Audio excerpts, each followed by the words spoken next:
ایک بار نبی کے نام پہ جس کو اتار کے پھینک دیا ہے دوبارہ پھر اس کو اٹھا نہیں سکتا. اب یہ تو صحابی تھے.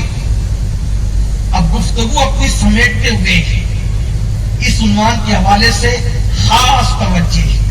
یہ تو صحابی تھے, صحابی. آؤ ان سے بڑی ہستی, ان سے بڑی ہستی. آپ کہیں گے اب ان سے بڑی ہستی کون ہے؟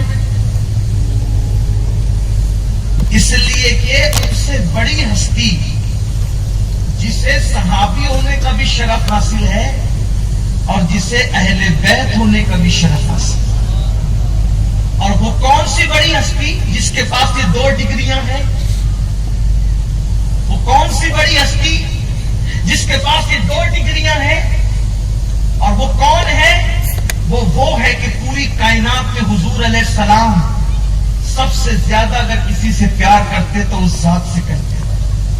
سب سے چہیتی ذات کائنات میں حضور کے لیے کوئی ہے, اسی کا نام ہے سیدہ, طیبہ, طاہرہ, عابدہ, زاہدہ, راکعہ, ساجدہ, نقیہ, تقیہ, زکیہ, رقیہ, عالمہ غیر معلمہ, ام ابیہا, مخدومہ کائنات, ملکہ فردوس بری, سیدہ فاطمہ الزہرا رضی اللہ تعالیٰ عنہا. حضور سب سے زیادہ ان سے پیار کرتے ہیں. اتنا پیار کرتے ہیں کہ سفر میں جاتے ہیں تو سب سے آخر میں سیدہ فاطمہ سے ملتے ہیں, اور سفر سے آتے ہیں تو سب سے پہلے سیدہ فاطمہ سے ملتے ہیں. پتا چلا رسول اللہ کا سفر فاطمہ الزہرا کے گھر سے شروع ہوتا ہے اور رسول اللہ کا سفر فاطمہ الزہرا کے گھر پہ ختم ہوتا ہے. سب سے آخر میں جاتے ٹائم ان سے ملے, سب سے پہلے آتے ٹائم ان سے ملے. اور پیار کتنا ہے؟ رسول اللہ کے گھر اور ان کے گھر کے درمیان ایک دیوار تھی, ایک دیوار. میں یہ تمہید اس لیے باندھ رہا ہوں کہ کوئی میری بات کا غلط مفہوم نہ لے, اس لیے میں پہلے تمہید باندھ رہا ہوں. جو بات کہنا چاہتا ہوں آگے وہ بات بڑی اہم ہے, اس لیے پہلے میری تمہید سنے آپ. محبت کتنی ہے حضور کو؟ ایک دیوار کا فاصلہ, ایک دیوار کا فاصلہ. اور سیدہ کی یاد آتی ہے. اگر حضور جا نہیں سکتے کسی مصروفیت کی وجہ سے تو دیوار میں کھڑکی بنا رکھی تھی, اس سے پردہ ہٹا کر کہتے فاطمہ ذرا اپنا چہرہ تو دکھا دیں. ساری کائنات جس رسول کو دیکھنے کے لیے بےتاب ہے, رسول اس سیدہ کو دیکھتے ہیں, بار بار دیکھتے ہیں اور فرماتے فاطمہ تو ام ابیہا ہے, تو اپنے باپ کی ماں ہے. اور کہتے فاطمہ تجھ پر میرے ماں باپ قربان ہے. آقا علیہ الصلوۃ والتسلیم کہتے فاطمہ تو بدعۃ منی, فاطمہ میرے جگر کا ٹکڑا ہے. اس کے راضی ہونے سے اللہ راضی ہوتا ہے, اس کے ناراض ہونے سے اللہ ناراض ہوتا ہے. اتنی بات آپ نے سن لی.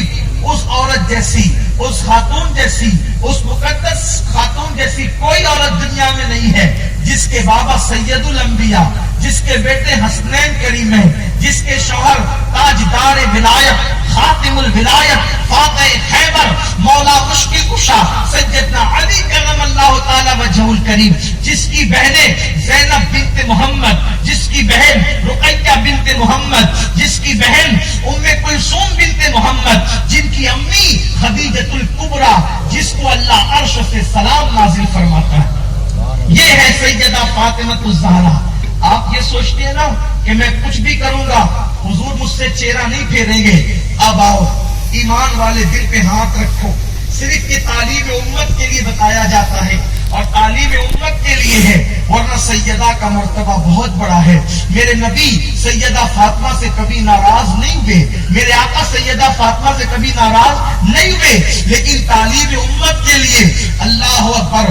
آؤ آؤ اپنے گھروں کے اندر ناچ گانے کرنے والوں, داڑیاں مڈا کر گٹروں میں پھینکنے والوں, نماز کے وقت میں اپنے گھروں پر گیم موبائل میں کھیلنے والوں, موبائل پر گندے مناظر دیکھ کر رسول اللہ کا دل دکھانے والوں, حرام کاروبار کر کے نبی کے دل کو تکلیف پہنچانے والوں, کیا سمجھتے ہو کہ جنت اپنے باپ کی ہے, یوں ہی مل جائے گی؟ آؤ آؤ, جس کے بابا کی جنت تھی، ان کے ساتھ کتنی غیرت کی گئی ہے، نازک ہے بہت غیرت سلطان مدینہ۔ ایک مرتبہ میرے آقا سیدہ فاطمہ سے ملنے کے لیے ان کے گھر تشریف لائے۔ اب ذرا دل کے کانوں سے سب میری ماں بہنیں بھی آپ بھی سنیں، سیدہ فاطمہ سے ملنے کے لیے میرے آقا ان کے گھر آئے۔ آقا دروازے پہ کھڑے تھے، کیا منظر دیکھا کہ سیدہ فاطمہ کی دیواروں پر پردے لٹکے ہوئے، سیدہ فاطمہ کی دیواروں پر پردے لٹکے ہوئے ہیں۔ اب وہ پردے لٹکے ہیں، آقا کریم نے جیسی پردے دیکھا تو فرمایا ہم کھڑکی دروازوں پر تو پردے ڈالتے ہیں، یہ دیواروں کو کپڑے پہنانا کب سے شروع کر دیا؟ حضور نے چہرہ پھیر لیا، حضور نے چہرہ پھیر لیا، اندر نہیں گئے۔ جس سے سب سے زیادہ پیار کرتے ہوں اگر ان کے گھر کی دیوار پہ پردے دیکھیں تو چہرہ پھیر لیں، ناراض ہو کر نہیں، صرف تعلیم امت کی کہ جب سب سے زیادہ محبوب بیٹی کے ساتھ اگر ان کی شان کے خلاف کوئی کام دیکھ رہا ہوں تو چہرہ میں نے پھیر لیا تو تم کون؟ حضور نے چہرہ پھیر لیا اور چہرہ پھیر کے حضور واپس چلے گئے۔ میں یہاں آ کر کے بہت بے چین ہوں، پریشان ہوں کہ جس کے لیے کہے کہ تجھ پہ میرے بابا قربان، اگر وہ صرف دیوار پہ پردہ لٹکا دے، دیوار پہ دروازوں پہ پردہ لگ سکتا ہے، کھڑکیوں پہ لگ سکتا ہے، دیواروں پہ نہیں لگ سکتا، یہ فضول خرچی ہے۔ لٹک گیا پردہ، لٹکا دیا پردہ دیوار پر، حضور نے چہرہ پھیرا، منہ پھیرا، واپس چلے گئے۔ سیدہ کو خبر ہوئی کہ دیواروں کے پردے دیکھ کے بابا واپس چلے گئے، اسی وقت سیدہ نے پردے نوچ دیے، ہوا کے پھینک دیے، جس کی وجہ سے میرے بابا چلے جائے واپس، وہ میرے دیواروں پر کیسے لٹک سکتے ہیں؟ اب یہاں پر پہنچ کر مجھے اپنا خیال آتا ہے کہ کہاں وہ ذات جو سب سے پیاری ہو، اس کی دیواروں پر مزاج کے خلاف پردے دیکھیں تو حضور چہرہ پھیر کے واپس چلے جائیں۔ اگر ہماری قبر میں حضور آئیں، ہماری قبر میں حضور آئیں، اور کب آئیں؟ جب سب سے زیادہ ضرورت حضور کی ہو۔ بولو، مرنے کے بعد باپ کام نہیں آتا، مرنے کے بعد بھائی کام نہیں آتے، مرنے کے بعد ماں کام نہیں آتی، مرنے کے بعد دوست و احباب کام نہیں آتے، سب منہ پر منو مٹی ڈال کر واپس چلے جاتے ہیں۔ قبر کا اندھیرا ہے، 2 گز زمین ہے، نہ بستر ہے، نہ تکیہ ہے، نہ کوئی غمخوار ہے، نہ کوئی غمگسار ہے۔ اس وقت انسان سوچتا ہے باپ کہاں، ماں کہاں، دوست کہاں، بھائی کہاں، بیٹے کہاں، مال کہاں، کاروبار کا کچھ نہیں۔ ایسے میں صدا آتی ہے، میرے امتی گھبرا مت، گویا کہ ندا آتی، میرے امتی گھبرا مت، اگر تجھے سب نے چھوڑ دیا تو چھوڑ کر چلے جانے دے۔ جب سارے رشتے منہ پھیر کے چلے گئے، اب آمینہ کا لال آتا ہے تجھے دھمکیاں دینے کے لیے۔ اب حضور قبر میں آئے، حضور قبر میں آئے، اور آنے کے بعد چہرے پہ داڑھی نہ دیکھے اور منہ پھیر کے واپس چلے جائے۔ حضور قبر میں آئے اور یہ کہے کہ او گستاخ اور غدار، مجھ سے عشق کا دعویٰ کرتا تھا اور تو نے مسجدوں کو ویران کر دیا تھا۔ حضور علیہ السلام قبر میں آئے اور اللہ نہ کرے یہ کہہ کے منہ پھیر لے کہ تو بیٹے اور بیٹیوں کی شادی کر کے ڈی جے بجواتا تھا، نچنیوں کو نچوا کر میرا دل دکھاتا تھا۔ اگر حضور قبر سے منہ پھیر کر واپس چلے جائے، نازک ہے بہت غیرت سلطان مدینہ۔ جب بیٹی کے ساتھ اتنی غیرت کرتے ہیں تو ہم تو غلام ہیں، اور غلام تو ہم اپنے آپ کو کہہ رہے ہیں پتہ نہیں غلامی میں ہمیں قبول بھی کیا جائے گا کہ نہیں قبول کیا جائے گا۔ اس لیے کہ کوئی لاکھ کہہ دے کہ میں سہاگن ہوں، میں سہاگن ہوں، جب تک بھی قبول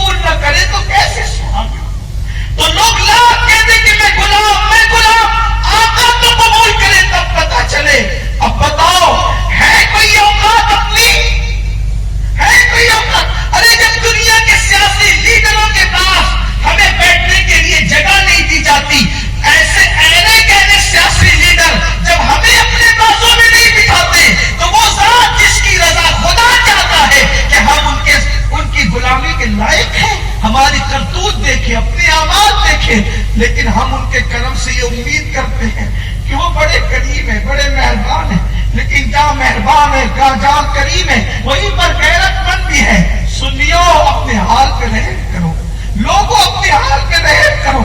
اگر دنیا کے امتحان میں 1000 مرتبہ تم ناکام ہو جاؤ تو 1000 بار تمہیں کامیابی کے لیے پھر امتحان دینے کا موقع ملے گا، لیکن قبر کے امتحان میں 1 مرتبہ ناکام ہو گئے اور حضور چہرہ پھیر کر چلے گئے تو پھر دوبارہ موقع نہیں ملنے والا۔ اس دنیا میں پہلی اور آخری بار آئے ہو، اپنی جوانی کا غلط استعمال نہ کرو، اپنی جوانی کا مس یوز نہ کرو، اپنی دولت کا مس یوز نہ کرو۔ یہ دنیا ہے، دنیا شیطان تمہیں اپنے مکر میں پھنسا رہا ہے، شیطان کے مکر کا شکار نہیں ہونا۔ مجھے بتاؤ تو صحیح، اللہ اکبر، کیا صدیق اکبر نے اپنے گھر کی کسی شادی میں کبھی ڈھول بجوایا؟ مولا کائنات کے گھر کی شادی میں کبھی خرافات معاذ اللہ ہوئے؟ اللہ اکبر، وہاں کی شادیاں تو اتنی خوبصورت تھی کہ اللہ کہ دامن نچوڑ دے تو فرشتے وضو کرے، لیکن اللہ اکبر میری قوم کو کیا ہو گیا؟ تو قرآن مقدس کی آیت دوسری پڑھی جاتی ہے، شادی سے پہلے بھی اللہ سے ڈرتے رہنا، شادی کرتے وقت بھی اللہ سے ڈرنا، خرافات نہیں کرنا، مشرکوں کی رسومات ادا نہیں کرنا۔ لوگ زیادہ سے زیادہ اتنے ہی بولیں گے نا، ارے یہ کیسی شادی ہے، اس میں ناچ گانا نہیں، لوگوں کو کہنے دو۔ لوگوں کا خیال نہیں کرنا، اللہ کا خیال کرنا، اللہ کے رسول کا خیال کرنا۔ اور اب گفتگو کا تیسرا رخ، شادی کے بعد بھی اللہ سے ڈرتے رہے۔ اب شادی کے بعد اللہ سے ڈرنے کا مطلب کیا؟ جس کو بیوی بنا کر لائے ہو اس کے حقوق ادا کرو، اور بیویاں جس کو شوہر مان چکی ہے اس کے حقوق ادا کریں۔ اللہ سے ڈرتے رہو شادی کے بعد بھی۔ بیوی کے حق کیا ہے؟ مختصراً، چونکہ شادی کا موقع ہے، جو تم کھاؤ وہی کھانا اپنی بیوی کو کھلاؤ، جس قیمت کا لباس تم پہنو اسی قیمت کا لباس اپنی بیوی کو پہناؤ۔ خود تو 4000 کی جینس خرید کے لاتے ہو اور 500 روپے بیوی کو دے دیتے کہ جاؤ تم کپڑا خرید کے لاؤ۔ یہ بیویوں کی حق تلفی ہے۔ جس قیمت کا کپڑا تم خرید رہے ہو اسی قیمت کا کپڑا بیوی کو پہنانا ہوگا، ورنہ یاد رکھنا قیامت کے دن کچھ لوگ ہوں گے جن کی نیکیاں پہاڑوں جیسی ہوگی لیکن وہ ہڈی کا ڈھانچہ اٹھیں گے، ان کے جسم پر کوئی گوشت نہیں ہوگا۔ لوگ کہیں گے یہ کون لوگ ہیں؟ ارشاد ہوگا یہ وہ لوگ ہیں جو بیوی کا حق ادا نہیں کرتے۔ جس قیمت کا لباس تم پہنو، میں اس پہ زور دے رہا ہوں کیونکہ مجھے پتا ہے تمہاری ایک ایک ٹی شرٹ 2-2 ہزار روپے کی ہوتی ہے، ایک ایک جنس 4-4 ہزار کی ہوتی ہے، لیکن بیوی کے لیے اتنا بڑا دل کرتے ہو؟ سال میں کئی ڈریس خود کے لیے ہے، بیوی مانگے تو اس کو ڈانٹ دیتے ہو۔ بس کرو، تمہیں اگر اپنی بیوی کو آپ جتنا پہنا سکتے ہو، اللہ نے اگر استطاعت دیے پہناؤ، ان کو خوش رکھو، ان کی بے عزتی نہ کرو، ان کی انسلٹ نہ کرو، کیونکہ میرے آقا علیہ السلام نے فرمایا شریف آدمی کی یہ پہچان ہے کہ وہ اپنی بیوی کی عزت کرتا ہے۔ شریف کون؟ مسجد کا متولی ہونا شرافت نہیں، حاجی صاحب ہونا شرافت نہیں، سفید کپڑے پہننا شرافت نہیں۔ حضور علیہ السلام فرماتے شریفوں کی پہچان یہ کہ وہ بیوی کی عزت کرتا ہے، اور کمینے کی پہچان یہ کہ وہ بیوی کو ذلیل کرتا ہے۔ حضور نے کمینہ فرمایا، کمینہ بیوی کو ذلیل کرنے والا کمینہ ہے۔ جس کو رسول اللہ کمینہ کہتے اس سے بڑا کمینہ کون ہو سکتا ہے؟ بیوی کی عزت کرو، جو بیوی کو ذلیل کرے حضور کمینہ کہے۔ یہاں تو چھوٹی چھوٹی بات پہ بیوی کو مارتے ہیں۔ بیوی کو مارنا حرام ہے، حرام۔ اللہ کے رسول نے جان کے دشمنوں کے لیے بھی ہلاکت کی دعا نہیں کی۔ جنہوں نے حضور کے دندان شہید کیے حضور نے ان کے لیے بھی ہلاکت کی دعا نہیں کی، لیکن جس نے بیوی کو مارا حضور نے اس کی ہلاکت کی دعا کی۔ جن لوگوں نے حضور پہ تیر برسائے حضور نے ان کے لیے ہدایت کی دعا کی، لیکن بیوی کو مارنے والے کے لیے حضور نے ہلاکت کی۔ آج لوگ کہتے ہیں امت مسلمہ ہلاک ہو رہی، میں نے کہا بیوی سے ماں کو مارتے رہیں گے تو ہلاک نہیں ہوں گے تو کیا ہوں؟ حضور نے ہلاکت کی دعا کی۔ حضور علیہ السلام نے اللہ تک کی دعا کی. آقا علیہ السلام فرماتے تم میں سب سے اچھا انسان وہ ہے جو اپنی بیوی کے ساتھ اچھا سلوک کرتا ہے. ہاتھ میں تسبیح لے کر گھماتے رہو اور بیوی پہ ظلم کرتے رہو. میں عبادتوں کا مخالف نہیں ہوں الحمدللہ، بلکہ فضائل اعمال پر میری تقریریں آپ کو مل سکتی ہے، لیکن بیوی پہ ظلم. بلکہ آج کل تو حال یہ اگر بیوی کم جہیز لائی ہے تو پورا گھر مل کر اس کو ٹارچر کرتا ہے، اور پھر قوم کی بیٹیاں دریا میں ڈوب کر جان دینے تک کے لیے مجبور ہو رہی ہیں. حالانکہ جو بیٹیاں ڈوب رہی ہے وہ بھی اچھا نہیں کر رہی ہے، ہم اس کی تائید نہیں کرتے، لیکن یہ ضرور ہے کہ بیوی اگر زیادہ جہیز نہ لائی تو تم ٹارچر کرو گے. میں تو کہتا ہوں بچوں کی شادی کرنے نکلے ہو یا بچوں کو بیچنے نکلے ہو، جہیز کا سسٹم ختم کرو. اسلام میں جہیز کا کوئی سسٹم نہیں ہے. آج خوبصورت بیٹیاں، جوان بیٹیاں گھروں میں بیٹھی ہوئی ہیں اور ان کی شادیوں کے لیے کوئی انتظام نہیں ہو رہا ہے کیونکہ ان کے ماں باپ کے پاس بھیک میں جہیز دینے کے لیے پیسے نہیں ہیں. لوگ کہتے ہیں جہیز دینا تو سنت ہے، جہیز دینا تو سنت ہے. میں یہاں پر بڑی معذرت کے ساتھ، آپ مجھے گالی دے دیں یا مجھ پہ کوئی فتویٰ لگا دیں، میں سر تسلیم خم کرتا ہوں، لیکن اتنا ضرور کہتا ہوں کہ میرا اپنا خیال یہ ہے، حالانکہ میرے خیال کی کوئی حیثیت نہیں ہے، میرا اپنا خیال یہ ہے کہ نہ جہیز دینا سنت ہے نہ جہیز لینا سنت.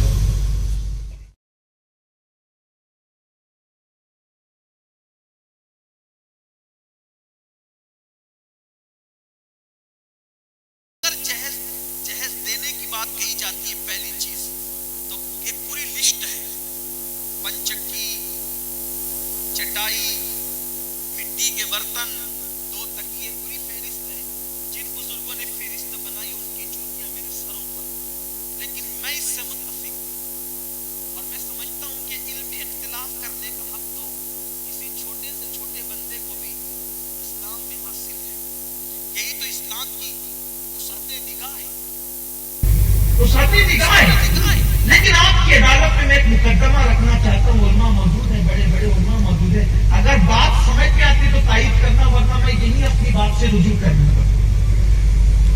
میں جہیز کو سنت کیوں نہیں مانتا، نہ دینے کو نہ لینے کو، اس لیے کہ اگر تم کہتے ہو کہ رسول اللہ نے سیدہ فاطمہ کو جہیز دیا تو میں آپ سے پوچھوں گا کہ سیدہ فاطمہ حضور کی صرف ایک بیٹی تھی یا اور بھی بیٹیاں تھی حضور کی؟ یہی تو راسیوں میں ہم میں فرق ہے کہ وہ ایک ہی بیٹی مانتے اور ہم 4 بیٹیاں مانتے. اب اگر آپ کہتے ہیں کہ سیدہ فاطمہ کو جہیز دیا تھا تو آپ کو یہ بھی بتانا پڑے گا کہ سیدہ زینب کو بھی دیا تھا، ام کلثوم کو بھی دیا تھا، حضرت رقیہ کو بھی دیا تھا. آپ کہیں گے ان کو نہیں دیا تھا ان کو دیا تھا. میں کہتا ہوں پھر اپنے نبی پر کون سا الزام جڑنا چاہتے ہو؟ سنو، میرے آقا نے فرمایا اگر ایک کھجور ایک عورت کو دی سیدہ عائشہ نے، اس عورت کے ساتھ 2 بیٹیاں تھی، اس کھجور کے اس نے برابر ٹکڑے کیے اور دونوں بیٹیوں کو دیا. یہ منظر دیکھا تو اماں عائشہ نے یہ بات میرے آقا سے بیان فرمائی کہ یا رسول اللہ، ایک غریب عورت آئی تھی، میں نے اس کو کھجور دی، اس نے 2 ٹکڑے کر کے دونوں بیٹیوں کو برابر دیا. آقا نے فرمایا اس نے صحیح کیا عائشہ، اگر وہ دونوں کو برابر نہ دیتی اور کھجور کم زیادہ دیتی تو قیامت کے دن اللہ کی بارگاہ میں اس کی پکڑ ہوتی کہ اس نے ایک کھجور کے برابر ٹکڑے دونوں کو کیوں نہیں دیے، کم زیادہ کیوں دیے. اب آپ مجھے بتاؤ، بھیک میں ملنے والی کھجور کے بارے میں حضور فرمائے کہ اگر وہ برابر نہ بانٹتی، تھوڑی اور زیادہ کر دیتی تو اللہ اس سے سوال پوچھتا. جب حضور علیہ السلام دوسروں کی بیٹیوں کے بارے میں یہ انصاف کھجور کے بارے میں بتا رہے ہو تو حضور اپنی بیٹیوں کے درمیان کتنا انصاف کرتے ہوں گے. اللہ اکبر. تو سیدہ عائشہ فاطمہ الزہرا کو جہیز دیا، یہ ایک مفروضہ ہے، غلط فہمی ہے. دراصل بات یہ ہے جسے سمجھنے کی ضرورت ہے. وہ جو فہرست ہے نا وہ صحیح ہے، وہ جو فہرست ہے نا چٹائی، چٹھی، یہ وہ جو سب وہ صحیح ہے، لیکن بات اتنی ہے کہ وہ جہیز نہیں ہے سیدہ فاطمہ الزہرا کا.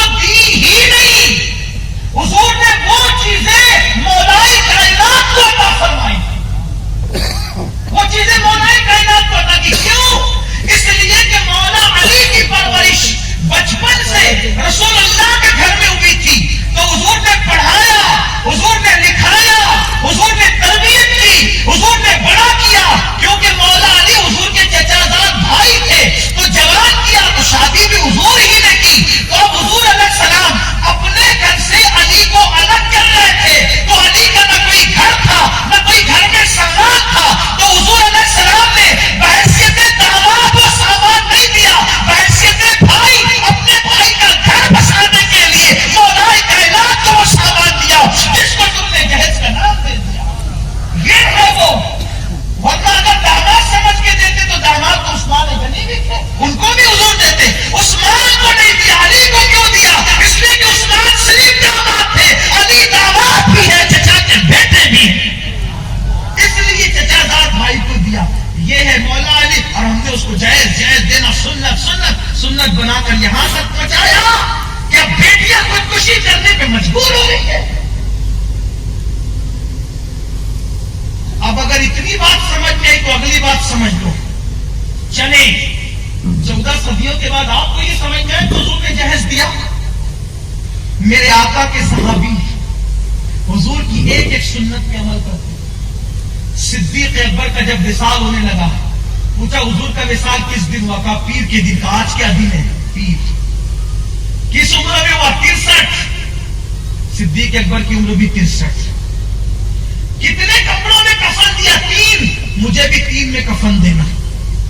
جن لوگوں نے رسول اللہ کو غسل دیا وہی مجھے بھی غسل دے۔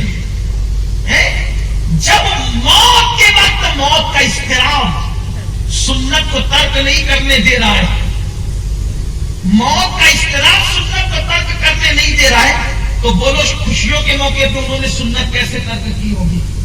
اگر واقعی جہیز دینا بیٹی کو سنت ہوتا تو صدیق اکبر سوچتے کہ حضور نے اپنی بیٹی کو جہیز دیا تو میں بھی اپنی بیٹی کو دوں۔ یہ بھی ثابت کرنا پڑے گا کہ صدیق اکبر نے اماں عائشہ کو جہیز دیا تھا، بتاؤ کہاں ہے؟ ورنہ صدیق جیسا انسان، تمہیں سنت یاد نہیں؟ اچھا داڑھی کی سنت یاد نہیں، بھوکوں کو کھانا کھلانے کی سنت یاد نہیں، فاقہ کرنے کی سنت یاد نہیں، صرف جہیز کی سنت تمہیں یاد رہے گی؟ نفس کی غلامی اتنی، نفس کا مکر اتنا۔ اس لیے میں آپ سے یہ عرض کرنا چاہتا ہوں، اگر حضور کے سچے غلام ہو تو جن جوانوں کی ابھی شادی نہیں ہوئی وہ اس محفل میں عہد کریں کہ انشاءاللہ ہم صرف دلہن لائیں گے، ہم کوئی جہیز نہیں لائیں گے، اور دنیا کو بتا دیں گے کہ محمد عربی کے بھکاری کسی اور کے سامنے ہاتھوں کو پھیلایا نہیں۔ شروعات کہیں نہ کہیں سے کرنی پڑے گی، شروعات کہیں نہ کہیں سے کرنی پڑے گی انشاءاللہ تبارک و تعالی۔ اگر چند جوانوں نے کچھ میں بیڑا اٹھا لیا کہ صرف دلہن آئے گی اور کچھ نہیں، ارے جس نے بیٹی تھی اس سے بڑی نعمت کیا ہو سکتی؟ اب اگر آپ کا سسر کہے نہیں میں تو کچھ دینا ہی چاہتا ہوں تو کہے ٹھیک ہے، شادی کے 10 دن کے بعد دینا، 50 دن کے بعد دینا، شادی پہ نہیں لیں گے تاکہ یہ رسم ختم ہو جائے، شادی پر لینے دینے کی رسم ختم ہو جائے، تو شادی کے بعد بھی اللہ سے ڈرتے رہنا۔ اپنی گفتگو سمیٹ رہا تھا لیکن بات نکل آئی، تو بیوی پہ ظلم مت کرو۔ اچھا اگر وہ کوئی غلطی کر جائے، کوئی غلطی کر جائے اس کو نبھاؤ، کیونکہ اللہ نے عورت کو ٹیڑھی پسلی سے بنایا۔ کس کی بھی بیوی ہو، پیر صاحب کی بیوی ہو، سید صاحب کی بیوی ہو، مقرر صاحب کی بیوی ہو، مولانا صاحب کی بیوی ہو، ولی صاحب کی بیوی ہو، سب ٹیڑھی پسلی سے بنی ہے۔ اس میں اس کا قصور نہیں ہے، پسلی اپنی ہی ٹیڑھی ہے، کیونکہ اللہ نے ہماری پسلی سے اس کو بنایا اور الٹے طرف کی پسلی سے بنایا۔ بات اب ختم کرنے لگا، دل کے کانوں سے سن لیں۔ میاں بیوی کی محبت میں اللہ پیار پیدا کرے، ایسا پیار جیسے سیدہ فاطمہ اور مولا علی کے درمیان تھا۔ ہاں اللہ نے بائیں پسلی سے، بائیں طرف کی پسلی سے، اللہ کو ہر طرف دایاں پسند ہے، عورت کو بنایا تو بائیں سے۔ کیوں؟ اس لیے کہ بائیں طرف دل ہے، اور اللہ نے دل کے قریب کی پسلی سے عورت کو بنایا اور بتایا نہ عورت سر کا تاج ہے نہ عورت پیر کی جوتی ہے، یہ دل کے قریب سے پیدا کی گئی ہے، یہ دل میں رکھنے کی شے ہے۔ اس سے پیار کرو، اس سے محبت کرو، نفرت نہ کرو۔ ہاں کبھی کبھی وہ تم پہ ظلم کرے گی، منہ چلائے گی، اگر آپ اس پہ صبر کرتے ہیں تو کیا ہوگا؟ میرے آقا فرماتے ہیں جو مرد اپنی بیوی کی زبان درازی پہ صبر کر جائے اللہ اسے صبر ایوب کا ثواب عطا فرمائے، اور جو بیوی اپنے شوہر کے ظلم پہ صبر کرے اللہ اسے آسیہ اور مریم کے صبر کا ثواب عطا فرمائے۔ آئیے بات ختم کرتے کرتے ایک بات بہت خوبصورت آپ کو بتاؤں، شادی کا موقع ہے، بیوی مقدر کی چیز، جنت میں جوڑے بنے، جس کی قسمت میں جو لکھ دی گئی لکھ دی گئی۔ بہت خوش نصیب ہے وہ شوہر جن کو نیک بیوی ملتی ہے۔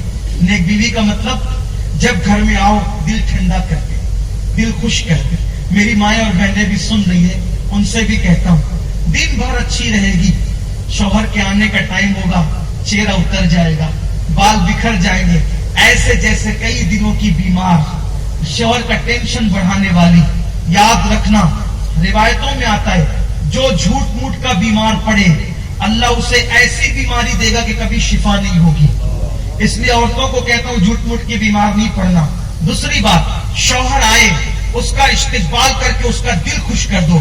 آقا فرماتے جو گھر میں شوہر کے آتے وقت ایسی بد صبر کر کے شوہر کا دل خوش کر دے کہ شوہر دروازے پہ رہے اور اس کا دل خوش ہو جائے اللہ اسی وقت اس عورت کو جنتی بنا دیتا ہے۔ جنتی عورت کو دیکھ رہے تو اس عورت کو دیکھو جس سے اس کا شوہر خوش ہے۔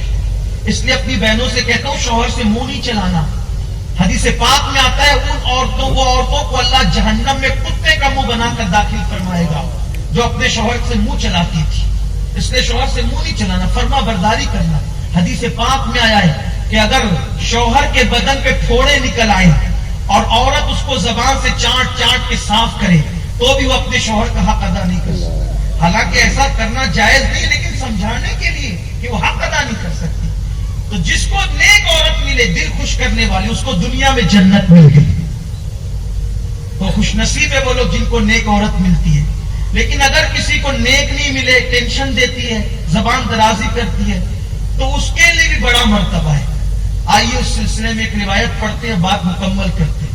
ایک بزرگ گزرے ہندوستان میں، بہت بڑے بزرگ، سلسلہ نقش بندیہ کے حضرت مرزا مظہر جانے جانا رحمت اللہ علیہ، سلسلہ نقش بندیہ کے بہت بڑے بزرگ ہیں۔ جن دنوں آپ دلی میں رہتے تھے پورا دلی آپ کا مرید تھا، اتنے بڑے بزرگ، لیکن تھے پیر صاحب، بڑے پیر تھے نا، تو مزاج میں کچھ نزاکت تھی، طبیعت میں نزاکت تھی، کوئی اپنے اوپر نہیں لے۔ میں ایک جنرل بات کہہ رہا ہوں، مجھے اپنے انداز میں اپنے رنگ میں بات کہنے کا عادی، اگر برا لگے تو معاف کر۔ پیر لوگ کے مزاج میں کچھ نزاکت آئی جاتی، سب نہیں، میری طرح جو وہ ایسی اڑگم درگم لوگ ہوتے ہیں نا ان کی، کہ خود جوتا نہیں پہنے گے، کھڑے رہیں گے انتظار میں، کیونکہ پہنا ہے تو میں پہن لوں، پانی بھی اٹھ کے نہیں پینا، کوئی لا کر دے تو میں نے پینا ہے، ایسا مزاج ہو جاتا ہے۔ لیکن سعادت مند مرید وہ لوگ ہیں جو جوتے بھی پہنا ہے، پانی بھی پلائے، سر پر کھائے۔ مریدوں کی تقدیر ہے جتنی خدمت کرو، اس لیے کہ ہزاروں سال کی عبادتوں سے وہ نہیں ملتا جو پیر و مرشد کی خدمت سے ملتا ہے۔ ہاں، غریب نواز کہتے بابا کتب سے، بابا کتب میں نے اپنے پیر کا بستر اٹھا کر کے جو مقام پایا میں نے نفلی عبادتوں سے وہ مرتبے نہیں پائے۔ خدمت کرو اچھی بات ہے، لیکن ہم لوگوں کو، میں اپنی بات کروں، ہمیں بھی کچھ کام اپنے ہاتھ سے کرنا چاہیے، کیونکہ اپنے ہاتھوں سے اپنا کام کرنا میرے نبی کی سنت ہے۔ ہاں، تو بہرحال مرزا صاحب سے نہیں کہہ رہا ہوں، مرزا صاحب کے مزاج میں بڑی نزاکت تھی، اتنے نازک تھے مرزا صاحب کہ اگر مٹکے پر ڈھکن ٹیڑھا دیکھتے تھے تو ٹیڑھا ڈھکن دیکھ کے ان کے سر میں درد ہوتا تھا، کہتے تھے کس کمبخت نے ڈھکن ٹیڑھا کر دیا، میرا سر دکھ رہا ہے۔ اور آدھی رات عبادت کرتے تھے اور آدھی رات سوتے تھے، تو اگر مرید لوگ چادر بچھائیں پلنگ پر اور وہ چادر ایسے مڑ جائے تو وہ چادر ان کو چبھتی تھی، پوری رات کہتے تھے کس کم وقت نے چادر آج بچھائی ہے، چادر مجھے چبھ رہی ہے، لیکن اٹھ کے سیدھی نہیں کرتے تھے، اتنے نازک تھے، نزاکت اتنی تھی، اتنی نزاکت، اسی لیے شادی بھی نہیں کرتے تھے، شادی بھی نہیں کرتے۔ بڑے بزرگ ہیں، آگے میں عرض کروں گا، یہ ان کی ابتدائی زندگی کے حالات ہیں، ابتدائی حالات پر آپ ناراض نہیں ہوں، آگے ان کی زندگی آ رہی ہے۔ اتنے نازک تھے، اس لیے شادی نہیں کرتے تھے۔ کیوں؟ کہتے تھے میں بھی نازک اور عورت تو صنف نازک ہے ہی، جب دو نازک ملیں گے تو انجام کیا ہونا ہے؟ قیامت ہی ہونا ہے. تو کہتے تھے میں شادی نہیں کروں گا. لیکن مرید تو پھر مرید ہے نا، مرید جو کرا لے کم ہے. ایک منہ لگے مرید نے کہا حضور آپ شادی نہیں کریں گے؟ اور شادی تو حضور کی سنت ہے، اللہ کے نبی کی سنت ہے. سچے پیر تھے، چٹنگ باز پیر نہیں تھے، سچے پیر تھے. جب سنت رسول کی بات آئی تو کہنے لگے اچھا ٹھیک ہے، اگر تم نے سنت کا واسطہ دیا تو مذہب اب شادی کرنے کے لیے تیار ہے، لیکن جاؤ تم خود ڈھونڈو، پیرانی ماں تم خود ڈھونڈو. اب جب مرید ڈھونڈنے نکلے پیرانی ماں کو تو کتنی اچھی ڈھونڈے ہوں گے ہیں؟ لیکن کہتے ہیں قسمت کا لکھا کبھی نہیں ٹلتا. کوئلہ جتنا گھسو کالا ہی ہوگا، پانی جتنا چھان کے پیو گھان آئی جائے گی. مقدر کا لکھا ہوا کبھی نہیں ٹلتا. خوب چھان بھین کی، خوب ڈھونڈا، لیکن ہوا وہی جو تقدیر میں لکھا ہوا تھا. تقدیر غالب آتی ہے تو تدبیر سجدہ ریز ہو جاتی ہے. تدبیر آگے نہیں بڑھتی تقدیر کے. وہی ہوا، ایک سخت مزاج، ایک ترش روح، ایک ٹیڑھے پن کی طبیعت والی لڑکی کے ساتھ مرزا صاحب کی شادی ہوئی. پہلی رات عادت کے مطابق مرزا صاحب نماز پڑھ رہے ہیں آدھی رات کے بعد حجرے میں آئے تو گھونگٹ اٹھانے سے پہلے اٹھا ہوا ہے اور تیوری چڑی ہوئی ہے. غصے میں اچھا غلام بنا کر لائے تھے، اسی لیے شادی کی کہ میں تمہارا انتظار کروں گی. میں آپ کی کوئی مریدہ نہیں ہوں کہ آپ کا انتظار کروں اور آپ کا آدھی رات تک آپ کی راہ تکوں. خوب بولی. جو مٹکے پہ ڈھکن ترچا دیکھ کے سر میں درد ہوتا تھا، چادر مڑ جانے پہ پیٹ دکھتی تھی، کھڑے ہو کے چپ چاپ سن رہے. سچے پیر تھے، سچے عالم تھے، چپ چاپ سن رہے. جیسے تیسے رات کٹی. پھر دوسری رات آئی، پھر مرزا صاحب آدھی رات عبادت کی. آدھی رات کے بعد پھر گئے، پھر وہی ہنگامہ، پھر چپ چاپ سنا. پھر تیسری رات. اب یہ روز کی کتھا کہانی ہو گئی. اب ایک دو دن بات چھپ سکتی ہے، ہمیشہ کی بات تو نہیں چھپ سکتی. ایک دن مرزا صاحب کی بیوی مرزا صاحب کو گالیاں دے رہی تھی. اب وہ دور تھا روشن دانوں کا، پٹریوں کے، گھاس پھوس کے مکانات کا. بازو میں جو مرزا صاحب کے خلیفہ اور بڑے چہیتے مرید رہتے تھے، کسی کام سے ان کی بیوی اٹھ گئی، جاگ گئی تو پیر صاحب کے گھر سے چلانے کی آواز. اب عورتیں تو پھر عورتیں ہی ہوتی ہیں کہ جہاں سوئی جانے کی جگہ نہیں وہاں وہ مسلی ڈال دیں گے. یہ تو میری بہنیں جو ہے بے عزتی نہ محسوس کریں، بات ہے، بات ہوتی ہے. وہ اپنی انسلٹ محسوس نہ کریں. میں آپ کا بھائی ہوں، آپ مجھ سے ناراض نہیں ہونا، لیکن آپ میں یہ بات ہے اور یہ آپ کی خوبی ہے. اگر آپ ایسا نہ کرو تو پھر دنیا کا نظام کیسے چلے. لیکن بات آپ کی یہ ہے، اگر کہیں سے تھوڑی سی کھٹک کی آواز آئے تو پوری تحقیق کر لے میں آپ. تو یہی بات، مرزا صاحب کے گھر سے چلانے کی آواز، کان لگا دیا. اور کان لگانے کے بعد آواز آئی تو کیا؟ مرزا صاحب کی بیوی مرزا صاحب کو گالیاں دے رہی ہے. اب کان سے جھانکنے لگی تو دیکھا مرزا صاحب ترچا ڈھکن دیکھ کے سر درد، اور پھر جب وہ چادر مڑی ہو تو پیٹ پہ درد. خاموش کھڑے سن رہے ہیں. اب اس نے تو سوچا اچھا موقع ہے، کیونکہ ان کو میرے شوہر بہت مانتے ہیں، میری ایک نہیں سنتے. ادھر حال یہ ہے. اب کیا بتانا چاہتی تھی؟ دیکھو تم کیا کرتے ہو، وہ کیا کر رہے ہیں. جلدی سے اٹھو اٹھے. کیا ہوا؟ دیکھو ذرا کیا ہو رہا ہے. دیکھا تو بہت دکھی ہوئی. پیر صاحب کی بیویاں گالی دے رہی ہے، لیکن پیر صاحب ہے کہ چپ چاپ کھڑے ہو کے چپ چاپ سن رہے. ارے لیکن چونکہ سمجھدار تھے، مرد تھے، بیوی سے کہا دیکھو پیر کی عزت کا سوال ہے، یہ بات باہر نہیں جانا چاہیے، گھر کے باہر یہ بات نہیں جانا چاہیے. لیکن وہ عورت ہی کیا جو اپنے پیٹ میں بات کو ہضم کر جائے.